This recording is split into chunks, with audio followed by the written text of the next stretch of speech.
Okay, so here we go. We're going to take another dive into the generation in college or coming to college, depending on who you're talking to, about iGens and sort of recapping quickly. We took some stuff from these two books, Strauss and Howe, in terms of generational theory, and went through some of the generational things. I'm going to cover those real quick and then go into an iGen dive for us, and then we'll take some questions. I'll take some questions, and then that's how we roll. This is sort of one thing that comes from these two books about the characteristics of each generation. Now, again, like each generation changes a bit as they get older. There's 4 different stages of life. There's children, young adults, midlife, and elder, and they do change as they go over time, and we don't have time to talk about that. But these are sort of really broad brushstrokes about each of the generations. And the iGens are like an artist generation. On the positive side, they tend to be really inclusive, right? They're caring about others. They tend to show a lot of sensitivity in a great way. They're open-minded to a lot of different folks. They tend to be very inclusive out of the 4 generations.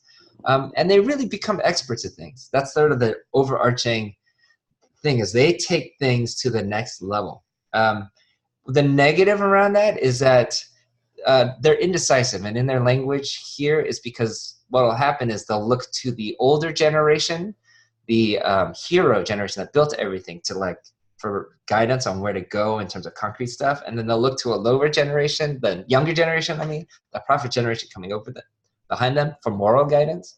So they're sort of prescribed as being indecisive on the negative. They tend to think they're not doing enough because their ideals are so high about what's there, and can get kind of introspective, almost neurotic, is sort of what you see in this thing. It fuels the artist generation, but it is something that you find as some of the negative traits overall of that particular archetype, and then it'll have its own specific play for iGens. And so, you could think of each of these types, the 4 generational types that are cycling, that the millennials were doers, but the iGens will be improvers, right? So, and that's that you go from thinkers, the ones who come up with the principles for boomers, to the risk takers, the innovators, the nomads, to those who do it, who build it, and then the ones who improve it. And they tend to be the artists, the lawyers, the therapists, legislators, statisticians, people who just take processes or kinds of the products that they're trying to do and take them to their full expert level. Endowments that they bring is a pluralism. They are so inclusive that they want to hear the voice of the other. That's been true of the silent generation before the boomers. They're the ones that kind of set out and try to hear the voice of the other, whether it's all the leaders of the civil rights movement came out of this type of generation, or those who are anthropologists and went out to the rest of the world to hear what other cultures are saying. This is kind of that vibe. This generation does that kind of thing. It also makes them the most secularizing generation of the 4. They tend to not land on the one thing. They tend to be open to a lot of things. And so it'll be in reaction to this generation that usually the prophet generation as young adults, that's when the awakenings occur. That's why a big boom happens every 80 years or so in spirituality. So that's sort of, that's going to be around to some degree. They tend to be experts. Due process, that's a renaming when you see the asterisk. Another way to call that endowment is social justice. They really care about fairness and making sure everyone gets a fair shake and that everybody is included in this process. So we'll take questions at the end, or at least we'll take questions during the iGen section. So then this is a recap then based on those things that the spiritual generation, each generation is asking the spiritual question: what is true, what is real, what is good, what is beautiful. And we talked about last time like an example of a sermon that you might do for each of the generations, and there's ways to mash them together if you're in a multi-generational context. That's not what we have time for today. I want to do a deeper dive with the iGens, and it's mostly coming out of this book, Jean Twenge's book. I think is one of the best out there on the iGens, and she's using the label iGen. And she goes through, she's a professor at San Diego State University. She's probably the leading kind of scholar or person who's known to do research on iGens. There might be others, but she's probably the most. She's the one that does the articles for the other kind of media outlets. Strauss and Howe, that couple that we talked about before, Strauss has passed away. Howe says he's going to update the other two books, but those have been promised a long time ago. So Twenge, I think, is really at the forefront now. And she goes through 10 characteristics of iGens. And this is probably where I'll land on a little bit more. And so the main frame, and I think really can help with the other 10 ideas, is that they're in no hurry to grow up. So they're growing up slowly. They're extending their childhoods. My nephew, I can't get him. He's a senior, going to be a rising senior. So he's almost 18. I can't, as much cajoling as I do, I can't get him to get a driver's license. He doesn't want to get one because mom drives him around, he says. Why do I need to get one?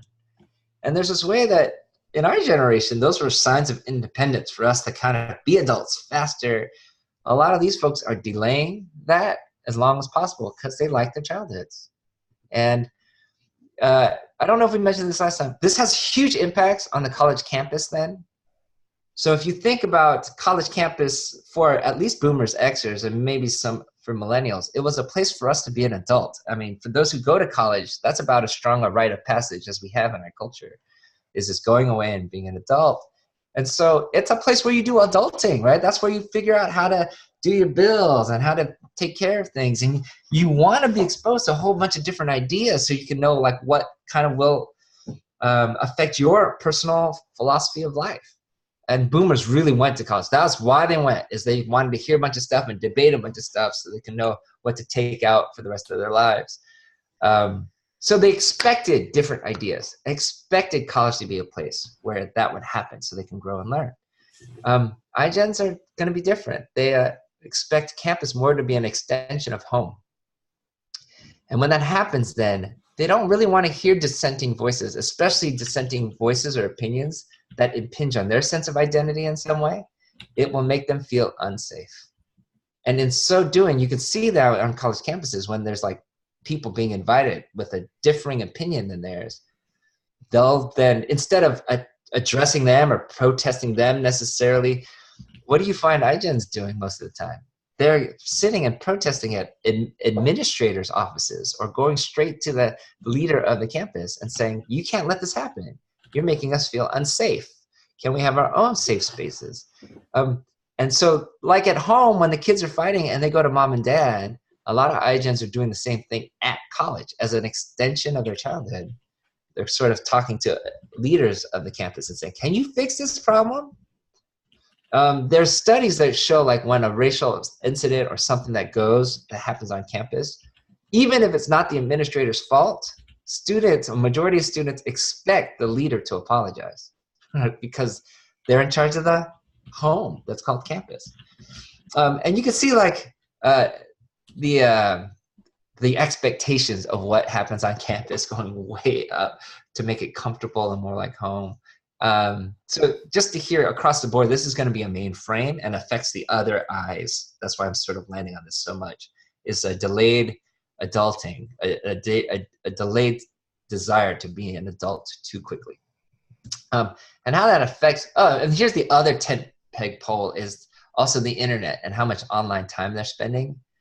Screen time, what they're calling the smart media, so video, anything interactive, social media, video games, those kinds of things. iGen use is way up, obviously, for teenage girls in particular, but across the board, screen time, that kind of screen time is deeply connected to negatively to self-esteem. So the more you do social media, particularly for teenage girls and younger teenage girls, their self-esteem tends to plummet, as there's a lot of comparison and instant feedback on that kind of stuff. But iGens are just spending a lot more time in front of screens. So because of that, they're in person no more. They're like with you virtually. They do a lot of connection on screen. Having them hang out with each other is cool. Hanging out, just across the board is going down. Um, and it's not being replaced by work or homework or like a job or extracurricular activities. Actually, all of those things are going down. Even homework, the amount I just spend on homework is going down.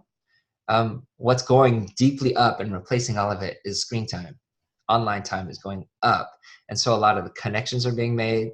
So sometimes you go to the mall or you go someplace, and even if they are hanging out, they're often on their phones next to each other, but going through that. I thought that was just an MIT thing before. That's what happened when I was in college. We were next to each other on computers, but messaging each other. That's now this ubiquitous thing that's happening. And you could hear that in that sort of the social media and sort of the lessening of communal face-to-face interactions. It's mental health stuff is also going like way like mental health services are being used a lot on campuses. They're being inundated. There's a lot of more openness to mental health care and mental health professionals helping them, but also it's spiking. A lot of the statistics about how people feel about their lives, depression rates, all those things are deeply on the rise in a negative way. And so mental health has been the issue. Could be also connected from a spiritual side, just the amount of choice and the amount of inclusivity and that value that they have, that it's harder to find meaning, right? Freedom and meaning tend to go opposite of each other. And so you kind of have to choose the one thing in order to have more meaning in your life. But since there's more options and more a value to be so inclusive to everything, that could also be contributing to some of these things as well. I don't want to make light. I know there's a lot around the mental health thing. I'm just trying to make some summary comments given the time that we have. They kind of in line with generational theory, they tend to be less religious. And as we said, out of the four types, they're the most secularizing force of the four. And it is like they used to be like, I'm not religious, but I'm spiritual, kind of in previous generations. That stuff's also going down. And so, and for kind of, yeah, they're more inclusive to others. They're more about hearing the voice of the others. So kind of landing on an institutional religion in particular will be harder for them. Doesn't fit with the cultural vibe. Also, just culturally, we're going through a major where the cultural divide happens. Usually Christians and nominal Christians were sort of together in the cultural divide against, like, sort of on the other side of that would have been secularists or just those who didn't have any religion. But that cultural divide has shifted now so that there'd be hardcore Christians, but the nominal Christians and others are more like the rest of culture. So as the divide has shifted, even the sense of religion and being religious is going down, and the rise of the so-called nuns are up. So that is happening. They're more insulated and not intrinsic. And what that's trying to say is that they want more safety, but they're not getting it through a community, like an intrinsic sense of insulation. So they're actually less connected to each other face to face, but they do want a greater sense of safety. Again, it's the extended childhood. They want to feel safe. And they're in a place where emotional safety is equated to physical safety, which then adds this whole other layer on campus as we do campus work. Like, how do we present a different point of view for like our gospel, which is really going to be a different point of view for folks that might impinge on their sense of who they are? That's going to sometimes be considered a safety issue on campus, and then they'll go straight to administrators about that, saying that we're creating unsafe spaces on campus. How is that going to play itself out as we minister to a generation that's going to be much more caring, open-minded, and sensitive to those kinds of things?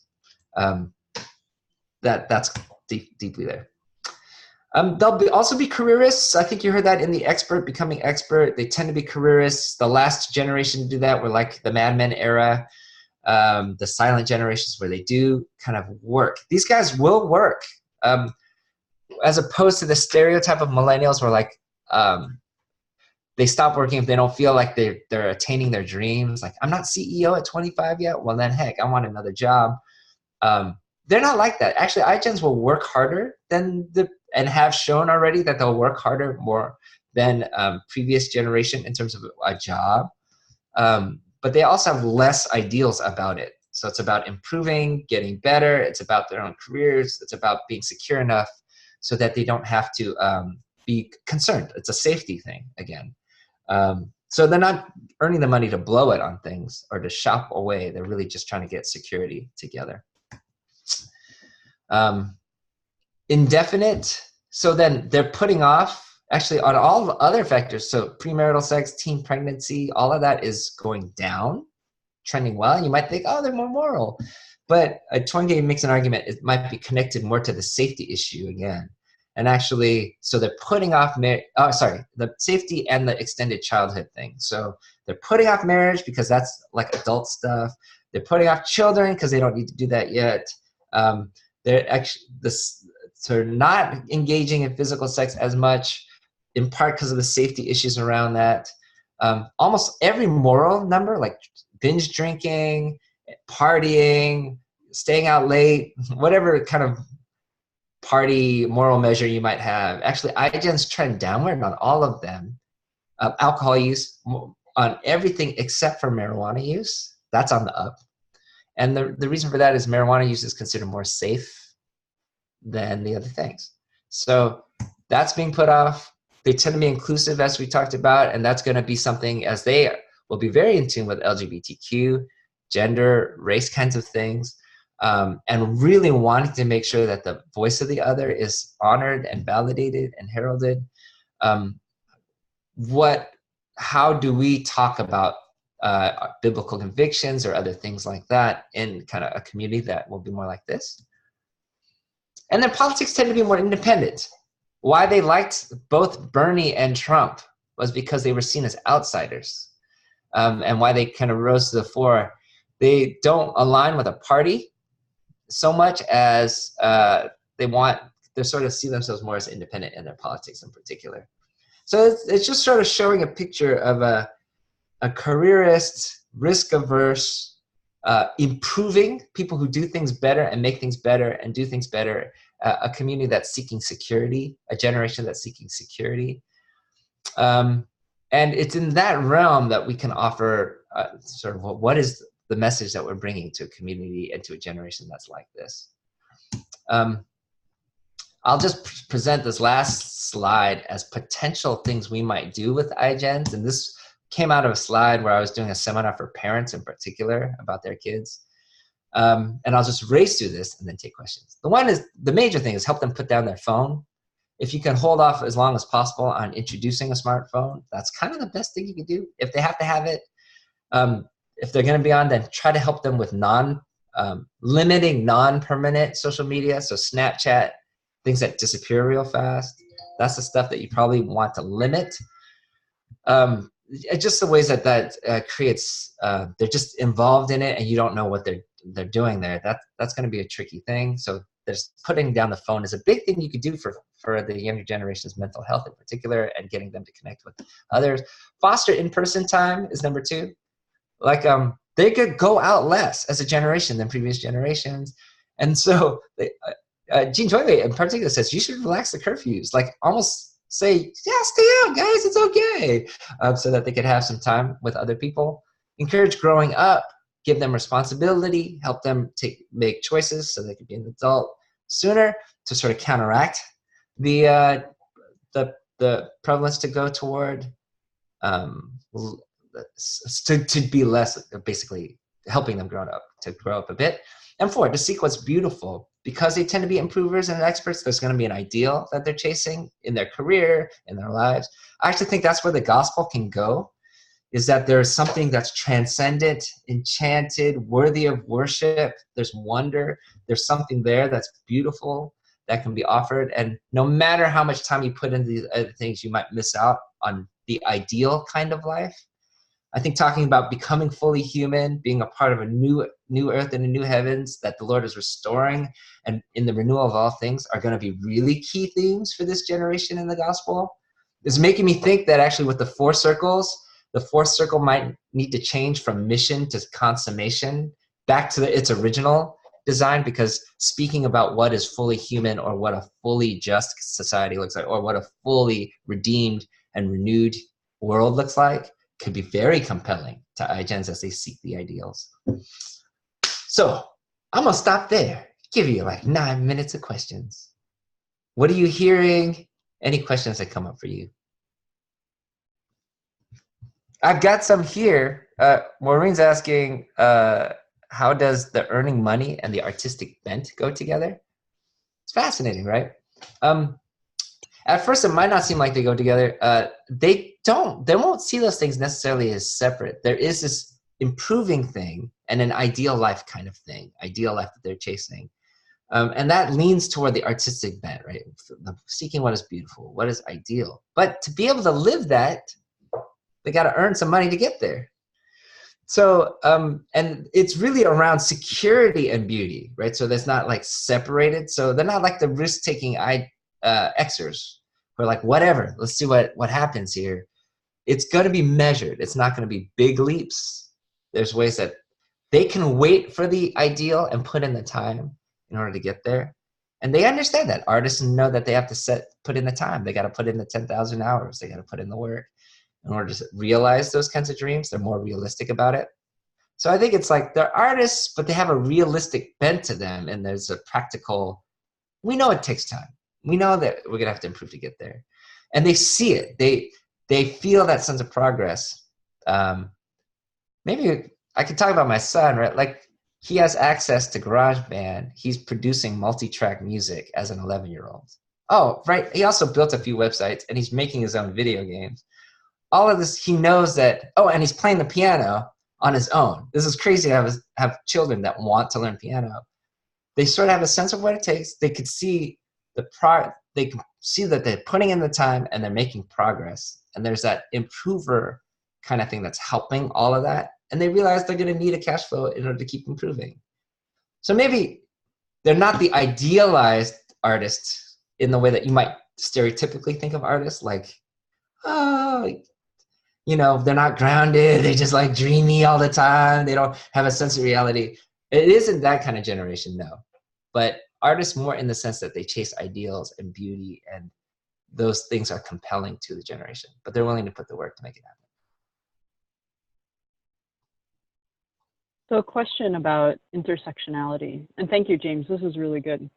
So let's say an iGen comes from a more communal culture, right? And I mean, this description sounds like a very radical individualism kind of bent, but say more communal culture thinks about the whole versus just, you know, themselves and their own safety.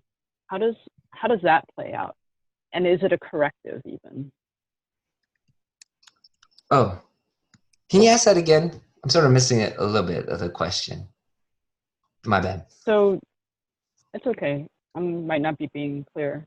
So if it's the description of an iGen from this presentation sounds like they're, you know, radically individualistic. Mm-hmm. But say you have an iGen person who comes out of a more communal culture. Mm-hmm. How does that play out in some of the desires, and how might that play out? Or could it also be a possible corrective to some of the radical individualism of the iGen that you've described? Yeah, I wonder where that's going to land. It was that last phrase. I was like, oh, I don't know if I was hearing you right, but I am now. Okay, this is great. I think there'll be a spectrum, and for those that come from more communal cultures, there'll still be a pull to that, and particularly their families. But I'm wondering also just the way the culture is even set up. We can feel it already, like the way social media is set up. It's not set up around. There's communal parts of it, but a lot of it is around an individual brand, and so much so that I wonder if it's just going to shift the spectrum a little bit, right? It'll just be another layer on top of a bunch of things. But we do find, like folks in my community, in an Asian American community, much more communal, but willing to stand out, willing to sort of put themselves out there, influencer types. You know, we have friends who are making decent income, sort of putting their brand out there, and sure, they're going to have some connection, but I think people will be willing to put themselves out there and willing to sort of stand out. That's that independent, maybe even, yes, I was going to say something about peer pressure. They'll still have some decent peer pressure, but the peer pressure might be around being really individual, right? So maybe just to say is that I don't know exactly how that's going to play out. I'm assuming it'll push the pendulum a little bit more individualistically for a while. And how far that goes, I don't know.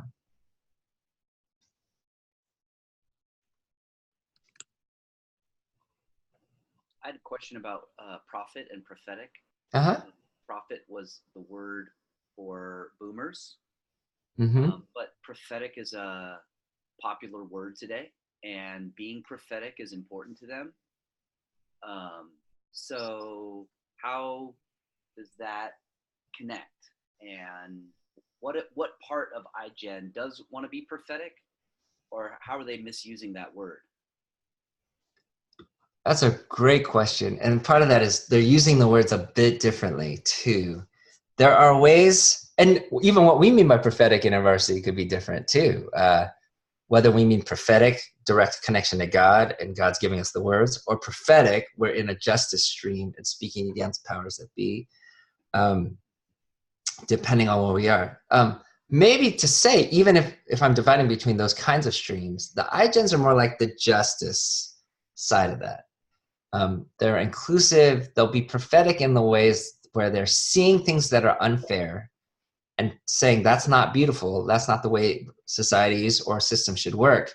Let's fix it. And they're willing to take the incremental steps to make all of that better. They fix government processes or they make them better. They're really good at making processes better. And they'll have an eye toward those who are powerless or have been marginalized by that system as the culture moves as a whole toward more uniformity, right? I'd have to unpack that more in generational theory by what I mean by that. But in that next era that might be coming in 5 to 10 years, someone wins in the culture wars and they start pushing down. That's when the iGens will really be pushing back up against the system. So in that way, they're the more justice side of it. And then the prophets or the boomers or whoever are going to come after the iGens, it's more that calling sense. It's a principled sense. It's a prophet sense in that they'll be looking at the iGens, which will be more secularizing, which will be seeking their careers. And in some ways, probably one of the more materialistic generations to come. Then they'll look at that and they'll speak into that. So more about sort of inner direction, calling, true north, how we're supposed to be. And so they are using that prophet language, but it is fascinating that it actually is falling a little bit like in the streams that we're talking about. And spiritually in particular is where that prophet generation comes, is that they speak back into the moral, the moral attention of a society that'll sort of wander away, and they'll provide a corrective. Whether that's Christian or not is really going to be up to debate, but someone's going to be saying we're in a bad place and we need to come back to what's at the center, as opposed to iGens, which will be shooting the more justice prophetic stream. Does that make sense? Yeah. Hey, so I was doing the math. I'm thinking, okay, we're longing for revival in the 2030 calling. This iGen generation is not the revival generation, according to generational theory. It's the boomers that come after them when the cycle repeats. Mm-hmm. Just making a mathematical observation that's kind of depressing. I've also made that observation. Now, and I hear that, and that may be true. So one, to say, the generational theorist Strauss and Howe will always say, we can't be fatalistic about this stuff. These are general ways things can happen, but like a meteorite could strike the earth, or the Civil War happens, and that actually breaks the 4-generational cycle. So there are historical things or things that can happen that would shift the cycle. It's just giving us general trends of what might happen. But even if it holds, even if it were to hold, seeking revival is still a good thing to do. And I've got a lot to say about that, what's up, university. But what, it might not be the big thing. It could be smaller revivals. Like, okay, I'm here in LA. We just had 2 major earthquakes, right? Like in the last few days. I mean, it was wild to sit here as it rumbled for like 25 seconds, even though I was pretty far away from the epicenter. But we have different kinds of earthquakes. We have like the boom, the hit. We have like the ones that shimmy. We have the stuff that like rocks us a bit. Like there's all these different kinds of earthquakes. And what's fascinating is all of those earthquakes get measured on a Richter scale, right? And it sort of shows us the magnitude of how those things hit. But what's fascinating about the Richter scale is whether it's a 1.0, which might not ever wake you up from your sleep, to a 7.1, which is what we experienced. It's all considered an earthquake, right? Even though they're totally different in their experiences or even their scope. And so in that same way, we could seek revival. And there might be different levels on the Richter scale of what that revival will look like, but still seeking it and asking God for a move is still a good, humble posture and a Psalm 85 way to go in terms of a prayer. But, when you talk to boomers who lived through history and ask them like, hey, what was the best time to be a Christian? Like, when did you feel God moving through the country? Almost every Christian leader who came out of that season will point back to the Jesus movement. And they always have like a story about like, you just walk into a coffee shop and everyone became a Christian after you talked about Jesus. Like that sense of openness was so hot, like late 60s, 70s, early 80s. And so, we can't control that. We seek revival. We put ourselves in a place to ask God to move in our hearts and around us. And then we leave the results to Him. And that's a great way to end our time. Thanks, Anna. Thanks, team. Thank you, InterVarsity. And we'll catch you next time.